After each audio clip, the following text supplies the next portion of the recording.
درود و سلام ہو رسول امین خاتم النبیین سید المرسلین امام المتقین شفیع المذنبین احمد مجتبی محمد مصطفیٰ صلی اللہ علیہ وسلم پر اور آپ کی آل و اولاد پر۔ میرے دینی اور اسلامی بھائیوں، آج دسمبر 2025 کی 26 تاریخ ہے اور 25 تاریخ کو ایک تہوار منایا جاتا ہے جسے ہم کرسمس ڈے کے نام سے جانتے ہیں۔ یہ تہوار عیسائیوں کا تہوار ہے جس کو شاہ قسطنطین نے 315 عیسوی کے اندر ایجاد کیا اور 530 عیسوی میں عیسائیوں کے ایک عالم نے 25 دسمبر کو کرسمس ڈے کا نام دے کر کے ایک تہوار مقرر کر دیا۔ یہ 25 دسمبر یہ وہ تاریخ تھی جس دن رومیوں کے بہت سارے دیوی دیوتاؤں اور ان کے بتوں اور معبودان باطلہ کی پیدائش کا دن تھا، تو سب کو خوش کرنے کے لیے یہ کرسمس ڈے کو ایجاد کیا گیا اور نام یہ دیا گیا کہ عیسیٰ علیہ السلام اس دن پیدا ہوئے اور ان کی پیدائش کی خوشی منانے کے لیے کرسمس ڈے مقرر کیا گیا، جس میں کرسمس ٹری بنایا جاتا ہے، سینٹا کلوز کی تشریف آوری ہوتی ہے۔ ہمارے مسلم نوجوان، ہمارے مسلم بچے اپنے اسکولوں میں، کالجوں میں اس ڈے کو، کرسمس ڈے کو بڑے دھوم دھام سے مناتے ہیں۔ حقیقت یہ ہے میرے بھائیوں، سب سے پہلی بات آپ کو سمجھنے کی ہے، کیا 25 دسمبر حضرت عیسیٰ علیہ السلام کی پیدائش کا دن ہے؟ حقیقت میں کرسچینٹی میں خود اختلاف ہے کہ حضرت عیسیٰ علیہ السلام کی پیدائش کا دن کون سا ہے، کون سی تاریخ ہے۔ کوئی کہتا ہے 6 جنوری ہے، کوئی کہتا ہے 28 جنوری ہے، کوئی کہتا ہے 19 جنوری ہے، 25 دسمبر کو کسی نے کہا ہی نہیں ہے۔ اسی لیے بہت سارے کلیساؤں میں 6 جنوری کو تہوار مناتے ہیں، کوئی 8 جنوری کو مناتا ہے، کوئی 19 جنوری کو مناتا ہے۔ تو یہ تاریخی اعتبار سے بھی اس دن کو کرسمس ڈے منانا ثابت نہیں ہے۔ دوسری بات، یہ کرسمس ڈے جو ایجاد ہوا ایک کرسچن کے، عیسائی کے عالم نے اس کو متعین کیا۔ عیسیٰ علیہ السلام نے اس کو متعین نہیں کیا۔ اللہ تبارک و تعالیٰ نے عیسیٰ علیہ السلام پر کوئی حکم نازل نہیں کیا۔ ایک راہب نے، ایک پادری نے، عیسائیوں کے عالم نے اس دن کو مقرر کیا اور لوگوں نے اس کو دین سمجھ کر کے، شریعت سمجھ کر کے اس کو منانا شروع کر دیا۔ اور یہی تو عبادت ہے، یہی عبادت ہے۔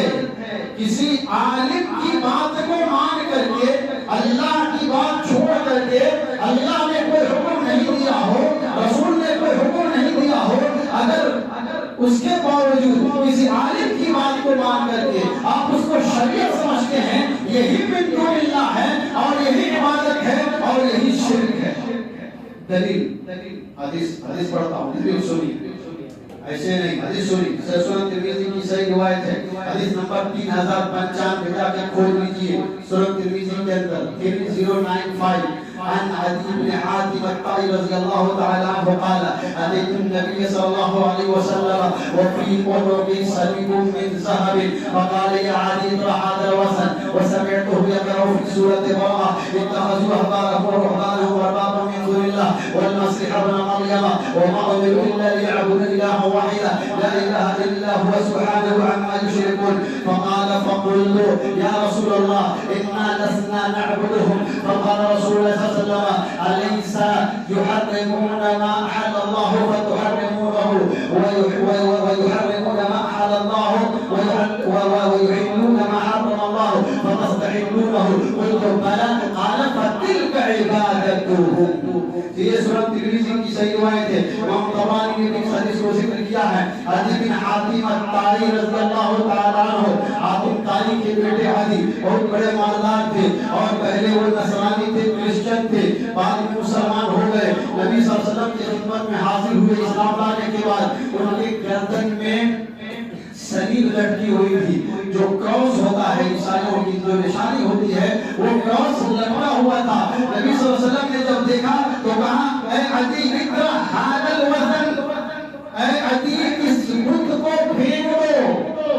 وہ غیر اللہ کے نام کی صلیب پہنے ہوئے تھے, کراس پہنے ہوئے تھے. نبی صلی اللہ علیہ وسلم نے اس کو بت سے تعبیر کیا. اور پھر کہتے ہیں کہ میں نے سنا رسول اللہ صلی اللہ علیہ وسلم یہ آیت پڑھ رہے تھے, اتخذوا احبارهم ورهبانهم اربابا من دون اللہ. ان لوگوں نے اپنے علماء کو, اپنے پادریوں کو, اپنے راہبوں کو رب بنا لیا. من دون اللہ, اللہ کے سوا, من دون اللہ, اللہ کے سوا رب بنا لیا. اپنے علماء کو والمسیح ابن مریم اور عیسیٰ ابن مریم کو رب بنا لیا. اب یہ رب معبود کے معنی میں ہے. آگے اللہ نے اس کی وضاحت کیا, کہا وَمَا أُمِرُوا إِلَّا لِيَعْبُدُوا إِلَٰهًا وَاحِدًا. انہوں نے اللہ کے سوا اپنے علماء کو اپنا رب بنا لیا, جبکہ انہیں حکم یہ دیا گیا تھا کہ صرف ایک معبود کی عبادت کریں, لا الہ الا ہوا, جس کے سوا کوئی عبادت کے لائق نہیں ہے. سبحانہ عما یشرکون, اللہ پاک ہے اس چیز سے جس کو یہ لوگ اللہ کا شریک ٹھہراتے ہیں. اللہ شرک سے پاک ہے. یہ آیت کریمہ نبی صلی اللہ علیہ وسلم پڑھ رہے تھے. حضرت عدی بن حاتم صحابی ہیں, عربی جانتے ہیں, سمجھ گئے اس آیت کا مطلب. اس آیت کا مطلب انہوں نے یہی سمجھا کہ اگر کوئی آدمی اللہ کے سوا اپنے علماء کی بات کو سن کر کے کسی بات کو سن کر اس کو شریعت مان لے, یہ اس کو رب بنانا ہے, یہ اس کی عبادت کرنا ہے. فوراً سوال کیا کہ اللہ کے رسول آپ کہہ رہے ہیں کہ رب بنا لیا, عبادت اللہ کی عبادت کا حکم دیا گیا تھا, ہم تو ان کی عبادت نہیں کرتے. عبادت کہاں کرتے ہیں؟ آپ عبادت کا نام لے رہے, آپ عبادت نہیں کرتے ہیں. نبی صلی اللہ علیہ وسلم نے کہا کہ ایسی بات نہیں ہے کہ تمہارے علماء جس چیز کو حرام کہتے ہیں جبکہ اللہ نے اسے حلال کیا ہے. تمہارے علماء جس چیز کو حلال کہتے ہیں جبکہ اللہ نے اسے حرام کیا ہے. اللہ کی حرام کی ہوئی چیز کو تمہارے علماء حلال کہتے ہیں تو اس کو حلال سمجھ لیتے ہو, اور جس چیز کو اللہ نے حلال کیا ہے تمہارے علماء اس کو حرام کہتے ہیں تو تم اس کو حرام سمجھ لیتے ہو. اللہ کے حلال کی ہوئی چیز کو تمہارے علماء بولے حرام تو حرام, اور اللہ کے حرام کی ہوئی چیز کو تمہارے علماء بولے حلال, تم اس کو حلال سمجھ لیتے ہو. کیا ایسی بات نہیں ہے؟ کہا کہ ہاں بھلا, کیوں نہیں, ایسا تو ہوتا ہے. کہا دل کا عبادت تو نبی صلی اللہ علیہ وسلم نے کہا یہی ان کی عبادت ہے, یہی غیر اللہ کی عبادت ہے, یہی من دون اللہ کی عبادت ہے. تو اپنے علماء کی بات, اللہ کی بات کو چھوڑ کر کے اگر علماء کی بات کو سن کر کے کسی حرام کو حرام سمجھ لو, کسی حرام کو حلال سمجھ لو, یہی ان کی عبادت ہے. اور عبادت صرف اللہ کے لیے ہے. اس میں کوئی اگر اس عبادت کو کسی اور کی طرف پھیرتا ہے تو وہ شرک ہوتا ہے. تو اس آیت یہ ہے کریمہ اور یہ حدیث پاک بتلا نہیں ہے کہ نبی صلی اللہ علیہ وسلم اور حضرت عدی بن حاتم جو صحابی رسول ہیں انہوں نے یہ بتلایا کہ من دون اللہ کے اندر علماء ہیں. اگر علماء کی بات مانتے ہیں وہ بھی من دون اللہ میں آتے ہیں. آپ قرآن پڑھیں گے, قرآن میں 70 جگہ اللہ تبارک و تعالیٰ نے من دون اللہ یہی لفظ استعمال کیا ہے. 70 ٹائمز, 70 مرتبہ اللہ تعالیٰ نے من دون اللہ کا لفظ استعمال کیا ہے. کہیں پہ شجر کے لیے, کہیں پہ حجر کے لیے, کہیں پہ سورج کے لیے, کہیں پہ بتوں کے لیے. دنیا کے اندر جتنی بھی چیزیں اللہ کے سوا, چاہے وہ درخت ہو, چاہے وہ پتھر ہو, چاہے وہ آسمان ہو, چاہے وہ زمین ہو, چاہے وہ سورج ہو, چاہے وہ پہاڑ ہو, چاہے وہ دریا ہو, چاہے وہ سمندر ہو, یہ ساری چیزیں من دون اللہ ہے. چاہے وہ جن ہو, چاہے وہ